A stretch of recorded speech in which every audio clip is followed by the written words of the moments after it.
Hello everyone, इस revision channel में आप सभी का स्वागत है। आशा करती हूँ कि आप सभी लोग अच्छे होंगे, खूब मन लगाकर पढ़ाई कर रहे होंगे और खूब पॉजिटिविटी के साथ आगे बढ़ रहे होंगे। तो मेरी है थोड़ी सी तबीयत ख़राब, लेकिन पढ़ाई तो करना पड़ेगा। और वही ना, ज़िंदगी में बहुत सारी चीज़ें होती रहती हैं, अप्स एंड डाउन्स आते रहते हैं, लेकिन इन सभी चीज़ों को छोड़कर आगे बढ़ना ही पड़ता है। संघर्ष को ज़िंदगी बनानी ही पड़ती है। हम अपनी ज़िंदगी से बहुत ज़्यादा उम्मीद करते हैं।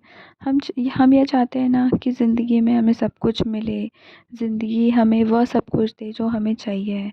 लेकिन हम ये नहीं समझ पाते हैं ना कि ज़िंदगी को हमसे क्या चाहिए है। हम कितनी तैयारी करते हैं, कितना समय हम अपने स्ट्रगल टाइम को देना चाहिए या देते हैं, या जो ये तैयारी करने का टाइम है, जो प्रिपरेशन, जो हमारी ये जर्नी चल रही है, मेरी, आपकी, हम सभी की जो जर्नी चल रही है ना, इसी को हम अपना स्ट्रगल पीरियड, प्रिपरेशन पीरियड, चाहे आपको जो नाम देना हो आप दे सकते हैं। हम सभी अभी स्टूडेंट हैं, यानी एक एस्पिरेंट ही हैं कि गवर्नमेंट जॉब की तैयारी कर रहे हैं।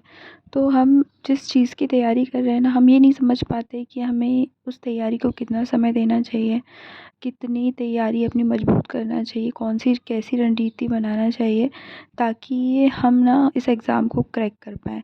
लेकिन कभी कभी ना डिमोटिवेटेड हो जाते हैं, क्योंकि क्या होता है कि हमारा कर्म उतना ज़्यादा नहीं होता है, हमारी तैयारी उतनी ज़बरदस्त नहीं होती है कि हमारे भविष्य में जो एग्ज़ाम के लिए हम जो प्रिपेयर कर रहे हैं, कि जो भविष्य में जो हमारी एग्ज़ाम आने वाली है, उस एग्ज़ाम में हम क्वालिफ़ाई हो पाएंगे क्या नहीं। तो जब कॉन्फिडेंस कब आएगा, जब हमारी तैयारी कहीं न कहीं से भी, जहाँ से भी वो क्वेश्चन आए, हमें बन जाए। और इस चीज़ का पता हमें चलेगा पीवाईक्यूज़ से, मॉक टेस्ट से। मॉक टेस्ट हमारी तैयारी को पुख्ता बनाने का, हमारे सफल बनाने का एक बहुत अच्छा ज़रिया है। हम क्या करते हैं ना, पढ़ते जाते रटते जाते हैं और सिलेबस कंप्लीट करते जाते हैं, लेकिन हम ये भूल जाते हैं कि हमें रिवीजन करना ज़रूरी है, हमें पीवाईक्यूज़ करना ज़रूरी है, हमें मॉक टेस्ट देना ज़रूरी है।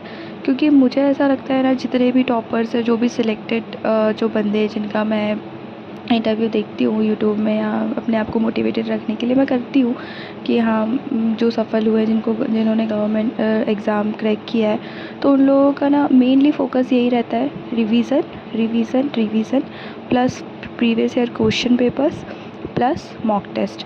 तो ये तीन चीज़ें ही उनकी, हर किसी टॉपर के मुँह से मैं यही सुनती हूँ, या हर गवर्नमेंट एग्ज़ाम वाला जो क्रैक किया बंदा है वो यही बोलता है। तो मुझे लगता है ना कि हम अगर अपनी तैयारी कर रहे हैं तो उसको, इन तीन चीज़ों को और हमें ऐड करना चाहिए। पढ़ाई एक ऐसी चीज़ है ना जो बाकी चीज़ों से ज़्यादा पहले और आपको बहुत जल्दी सफल बनाती है।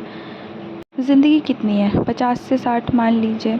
इसमें आपको अब सोचना है कि 30 के बाद या 25 के बाद आप चाहते हैं कि आपको सेटल होना है, आपको बाद में टेंशन ना रहे कि मेरे पास पैसे नहीं हैं या पैसे आते रहें, तो आपको अपना परिवार भी चलाना है। ये सारी चीज़ों से निश्चिंतता रहे तो आपको अपनी लाइफ में सेटल होना पड़ेगा। तो सेटल होने के लिए आपको गवर्नमेंट जॉब चाहिए। तो उसके लिए ना, गवर्नमेंट जॉब पाने के लिए तो सबसे पहली चीज़ ये है कि हमें तैयारी करनी पड़ेगी। तैयारी मतलब समय देना पड़ेगा, सब कुछ छोड़ छाड़ के आपको सिर्फ़ एक ही गोल है जिस पर आपको फ़ोकस करना है। अभी का जो टाइम चल रहा है, जो गवर्नमेंट एग्ज़ाम्स आने वाली, जिसकी हम सभी लोग प्रिपरेशन कर रहे हैं, तो 4 से 6 महीने हमारे पास है, मुश्किल से मान के चलिए। तो 4 से 6 महीनों में जितना भी सिलेबस है, हमको उसको उठाना है और एक एक टॉपिक को ऐसे तैयार करना है कि वो चीज़ हमें दोबारा नहीं मिलने वाली है। आप बस ये 6 महीने अपनी स्टडी को दे दीजिए, अपने स्ट्रगल को दे दीजिए, अपनी तैयारी को दे दीजिए, और आपने इतना कर लिया ना, तो आप अपने जीवन से ये उम्मीद कर सकते हैं कि आप आगे का, आपका जो भविष्य है ना, वो बिल्कुल निश्चिंतता के साथ बीतेगा। अगर आप इतने बड़े जीवन में इतना सा समय अपनी पढ़ाई को नहीं दे सकते हैं, तो फिर ज़िंदगी से आप उम्मीद मत करिए कि ज़िंदगी भी आपको आगे सब कुछ देगी। तो अभी जो समय चल रहा है ना, मान लीजिए 6 महीने, 4 महीने, तो इसकी तैयारी आप अभी से करिए। आपको ऐसा लगता होगा ना कि अभी कुछ नहीं हुआ है, मेरे पास मेरा सिलेबस कंप्लीट नहीं है, या मेरा कुछ नहीं है, मेरे पास कुछ पढ़ने के लिए नहीं है, मेरे पास नोट्स नहीं है, मेरे पास PYQs नहीं है। तो ये सारी चीज़ें ना आप इसलिए अपने मन में सोच रहे हैं क्योंकि आपकी तैयारी, आपके पास आपकी जो रणनीति है ना वो आपकी अच्छी नहीं है। तो तैयारी के लिए ना सबसे पहले आप एक रणनीति बनाइए। अपनी तैयारी शुरू करने से पहले अपने टाइम को मैनेज करिए, और जो 4 से 6 महीने आपके पास बचे हैं तो उसे ना हर सब्जेक्ट को थोड़ा थोड़ा टाइम दीजिए। आप मेहनत करिए, तो मेहनत करेंगे तो फल तो मिलेगा ही, है ना। तो 4 से 6 महीने काफ़ी होता है यार किसी एक भी एग्ज़ाम को क्रैक करने के लिए। तो मैं जब से तैयारी कर रही हूँ तो मुझे पता है कि हाँ, मेरे धीरे धीरे नोट्स बन रहे हैं और मैं कहाँ पे वीक हूँ, किस जगह पे वीक हूँ, वो भी मुझे पता चल रहा है। तो मेरे को कैसे पता चला कि मेरा मैनेजमेंट वीक है? मुझे ऐसे पता चला कि मैंने PYQs लगाए। मेरे बहुत सारे नोट्स बन चुके थे पहले मैनेजमेंट के, लेकिन जब मैंने PYQs लगाए ना तब मुझे समझ में आया, अरे यार ये तो मेरा कमज़ोर पॉइंट है जो मुझे मतलब एग्ज़ाम हॉल में पीछे कर सकता है। तो इसलिए ना मैंने मैनेजमेंट की तैयारी फिर से स्टार्ट कर दी, और मैनेजमेंट को मैं बहुत अच्छे से पढ़ रही हूँ और उसे थोड़ा ज़्यादा ही टाइम दे रही हूँ। अगर आप सफल नहीं है ना, अगर आप नेचर के कितने भी अच्छे रहेंगे और स्वभाव में कितने भी अच्छे रहेंगे, सरल होंगे, सीधे होंगे, ये दुनिया नहीं पूछती है। इस ज़माने में ना बस जान लीजिए कि अगर आप सक्सेस हैं, आर्थिक रूप से मजबूत हैं, तो आप सब कुछ देखेंगे ना, सारे परिवार तो आपसे जुड़े रहने का प्रयास करेंगे। नहीं तो अगर आपके पास पैसे नहीं हैं तो कोई आपके पास भटकेगा भी नहीं। ये दुनिया ना पैसे की है, पैसों से ही चलती है। और मेरी बात अगर मान के चलेंगे ना, अगर आप तैयारी करेंगे ना, अगर आपने अपना हौसला बुलंद कर लिया है तो भगवान भी आपका साथ देते हैं।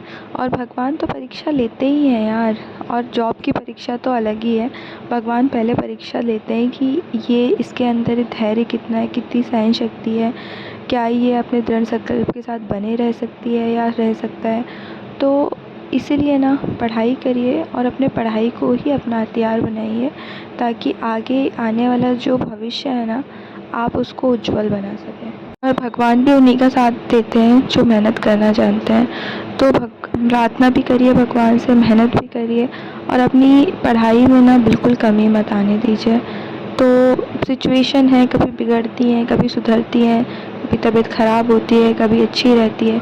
तो ये सारी चीज़ें ना लगी रहेंगी, और लाइफ में ना मतलब प्रॉब्लम्स को ना सॉल्व करने की ही कोशिश करिए, उन्हें क्रिएट करने की कोशिश मत करिए, क्योंकि कोई मतलब नहीं है प्रॉब्लम्स को क्रिएट करने से और ज़्यादा सोचने से। टेंशन फ्री रह के जिए, और बस यही है कि लाइफ को एंजॉय करिए और अपनी पढ़ाई में सक्सेस हासिल करने की कोशिश करिए। तो मैं अपने व्लॉग को आज यहीं कंप्लीट करती हूँ।